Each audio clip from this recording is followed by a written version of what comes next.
Naku po mga kababayan, mawiwindang po kayo dito sa pahayag po ni Lito Banayo. Naku po, dahil po ito sa palpak nga daw po na witness ng prosecution dyan sa Senado sa isinasagawang impeachment laban kay VP Sara Duterte. Naku po mga kababayan, baka nga daw po 5 senador daw po ang hindi bumoto dahil nga daw po dito sa kapalpakan daw po ng prosecution, lalo na po itong inihain nilang mga witness na palpak ayon nga daw po dito kay Lito Banayo mga kababayan. So pakinggan po natin itong pahayag niya sa tanong po ng mga banateros dito kay Lito Banayo. Kasama po dito si Senador Robin Padilla na mukhang sang-ayon nga dito sa pahayag ni Lito Banayo. So pakinggan natin mga kababayan. Impeachment. Yung performance ng doon sa article na betrayal of public trust, yung grave threat at saka yung inciting to sedition from day 1 hanggang sa nagtapos kahapon. Anong masasabi mo sa performance ng parehas na kampo? Yung prosecution, ang target nila, kumbinsihin ng tao na masamang tao si Inday Sara. Yung depensa, cool eh. Depensa, defending based on legal precepts. No? Ang problema, hindi naman, ako tingin ko, syempre hindi makakapagsalita si Sen. Robin, but ang tingin ko yung mga senador, hindi lamang yung minorya ngayon na may simpatya. Doon sa article na yon kay Vice President Inday Sara, merong mga nasa mayoriya na nabuisit doon sa testimony nung dalawang yung si Lotong at sino yan? Yung mas ninauna, lalo na nung kay Matibag. Kasi halatang nagdo-drawing eh. Nagbobola eh. Diba? Nag-iimbestiga ka ng napakataas na opisyal, pagkatapos mali-mali yung affidavit mo, mali ang pecha. Hindi mangyayari yun eh. You have to be very thorough. Hindi pwede yung pawardi-wardi ang imbestiga. NBI ka eh. Kung pulis patola ka, baka maniwala pa ako. NBI ka, di ba? Kaya ako, tingin ko dyan sa article na yan, hindi lamang yung minority.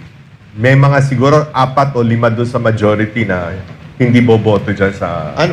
Pero sabi nila kasi lagi nila sinasabi, pasabog, may pasabog, may pasabog. Nung umupo ba, itong si direktor, pinakamagaling na direktor sa Pilipinas, sa kasaysayan. Nung siya ba yung inilagay dyan, nakatulong ba sa prosekusyon? May pagsabog ba kayong nakita? Wala. Siya yung sumabog eh. Hindi, para Englishin natin, it was a big fart. Oo ha. Dito naman sa issue ng pagsusumpina ng mga tax records, ng AMLAC, ng mga bank statement, anong masasabi nyo dyan? Kayo ba pabor dyan? Hindi ako abogado no, para dyan, no. Pero ang tingin ko, meron namang kulatilya yung decision ni Senator Chis Escudero, yung presiding justice, na sinabi na gagamitin lang benchmark yung from 2007 to 2022. Pero ang talagang pwede lamang gamitin doon sa articles of impeachment ay yung 2022 to 2020, hanggang ngayon, 2025 or 2026. Benchmark lang yung kasi hindi pa siya impeachable official nung panahon na yun eh. Merong ganong kulatilya si Chis. Kaya lang yung tendency na baka maabuso eh. Kasi katulad nung laging sinasabi ni Senator Cayetano, nung babaeng Cayetano, sabi niya, kung ano yung nasabi na at narinig na, hindi mo na pwedeng ma-unhear yun. Kasi yung nga, mga na ilabas na rito, hindi mo na pwedeng alisin yun dahil nailabas mo na kahit mali. Kasi diyan lumabas yung kay Matubato ba yun? O Las Cañas, yung statement ni Las Cañas. So, nailabas, pero hindi naman pala dapat ginamit dahil una sa lahat, di naman notaryado, di naman kasama dun sa kaso, pero nailabas na. at hindi mo na mababawi yun. Baka ganyan din ang mangyari dyan, maabuso yung... Hindi, yun nga.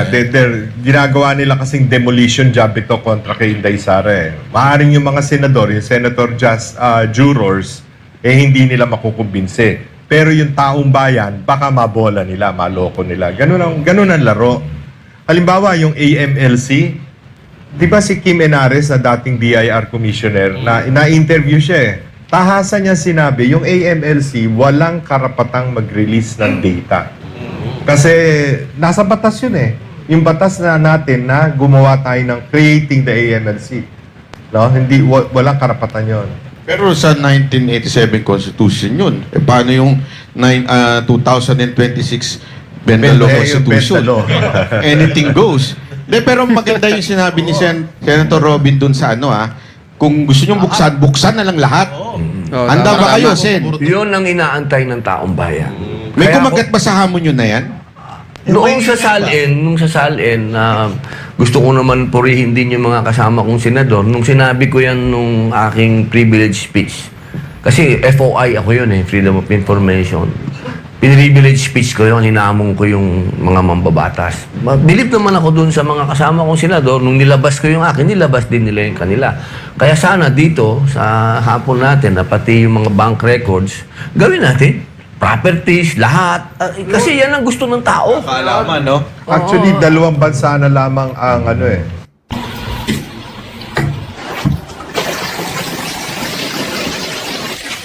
ang meron pang bank secrecy law. Pilipinas tsaka Lebanon. All countries all over the world, walang bank secrecy law. Only the Philippines and Lebanon. Ano ito? Lahat kahit ordinary citizen? Walang bank secrecy law.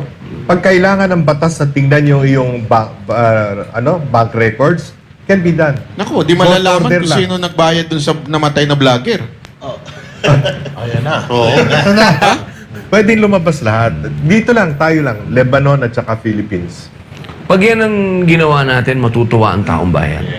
Yan yung mga isang hakbang na sana, inshallah, pagka nag-iba na ng administrasyon, maitulak natin Pero yan. hindi po ba maabuso yan? Hindi. Mas mahirap yung para sa akin kasi, pag ikaw ay nasa gobyerno, payag ka kung ang taong bayan ang umaabuso sa'yo. Kesa naman ikaw ang umaabuso sa taong bayan. Taga-gobyerno ka eh. Okay lang yun. Walang problema doon. Dapat handa ka doon. Baka bumaba yung survey bigla ni Senator. Dahil sa sinabi niya na yan, ang dami niya makakalaban dyan. Baka magnanakaw lang naman mga kalaban niya. Bayaan na natin yun. Pero maiba tayo Total, kanina pa natin binibiro si Senator, no? Matanong ko na rin si Sir tsaka si Senator sa pagka-Vice President. Diretsuhin na natin. Kayo po ba, halimbawa, sinasabi nyo, dapat taga Maynila kasi para di ba, taga Luzon. Ngayon, sinasabi naman ni VP Sara, yung ipaglalaban, yung hahabulin. Pabor ba kayo? Ito na yung tanong. Pabor ba kayo na mag-Vice President si Baste or si Senator Robin? Baste. Basta Vice President Inday Sara? Hindi naman pwede yun. Napuso yun. Hindi maganda. Hindi maganda. Hindi maganda. Masyadong parang dynastic. Hindi siguro. Pero, as a political strategist, dapat, kung taga-South ang kandidatong presidente, mas maganda kung ang kunin niyang Vice President, taga-Luzon. Sandali. Linawin natin baka mamaya tinutukoy si Senator Raimi, yari tayo niyan. Hindi naman siguro, no? Babae mukhang. Ayun, para malinaw lang. So, kailangan lalaki. Well, normally, binabalanse mo yan no? Meron lang mga pagkakataon sa ating kasaysayan na hindi nasunod yon.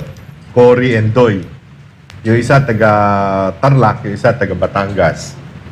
Si Macapagal at saka si Noli de Castro, si Gloria at si Noli de Castro. But mula nung si Pangulong Duterte, nabalik yung north-south balance no? At lumakas ang Mindanao. Ngayon lang na nakita ng buong Pilipinas na ang Mindanao pala merong isang boses. Kaya napakahirap mong manalong senador kung kalaban mo si Vice President Inday Sara. Kasi 24% of the national vote is Mindanao. nakita mo yung resulta na 97% si Inday Sara sa Mindanao. Tapos, yung Visayas, that's 20% of the vote. 10.5% of that is Cebuano speaking.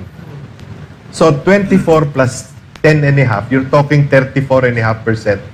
Puwera pa yung mga Bisaya dito sa Manila all over Luzon. Iyari talaga sila sa 2028. Mas maraming Bisaya kaysa sa mga Tagalog. Sa So, totoo pag lang. bumoto ka sa impeachment ni VP Sara, re-electionist ka, patay Delegates ka na. ka. May Oo. problema ka. Pero ang tanong dito, halimbawa lang, hypothetical, nagtanong si VP Sara Duterte, Sen. Robin, pwede ka bang maging vice? Nakakatakot yung tanong na yan. No? Siyempre, pag dumating yan, alam nga naman tanggihan ko. Ano naman nun, di ba? Napakapangit para tanggihan. Hindi, wala pa sigurong nagmamahal sa Duterte na tatanggi sa ganyang... Basta isa lang ang tanong ko sa kanya. Approve ba yan ni Digong? Yun. Yun. Eh, Yun lang paano? ang- Kung si Opo. Digong sumulat sa'yo mula sa Opo. Hague, sinabi niyo sa 2028, gusto kitang maging vice Tulungan mo president. ang anak ko. Ay, kung kay Ma'am Inday, 100%. Pag si Digong nagsabi, 1,000% yes yun. Opo. So, Senat VP Sara Duterte, narinig nyo na po ang sagot. Tapos na eleksyon. Tapos na eleksyon. Dinideklara na natin Finish ngayon pa na. lang. Tapos na. Paano Oo. si Ontiveros? 0.001 yun. May death threat pa. May death threat. May Bakit death- ba't yung death threat ng 0.001? Ibig sabihin nun, wala kang bilang eh.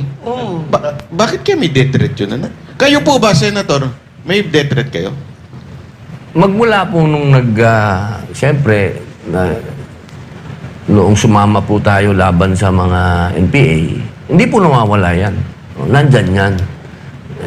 Ako naman, laging ang tiwala ko sa Panginoon Diyos eh. Alam niyo, ako'y tagahanga ni Fidel Castro. No?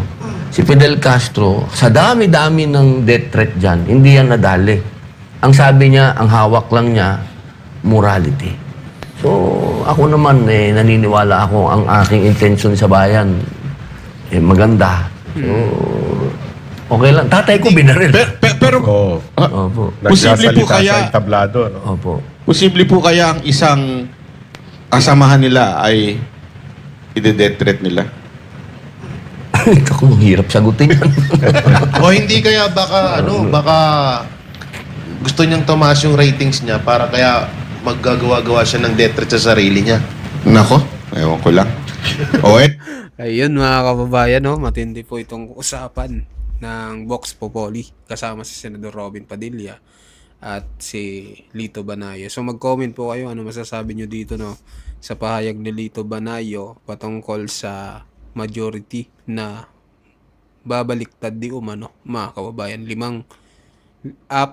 o 5 senador daw ang babaliktad kasi nga daw dito sa palpak na sinasagawa ng prosecution. So mag-comment kayo, mag-like at mag-subscribe po sa ating YouTube channel. Maraming salamat po sa inyong lahat mga kababayan.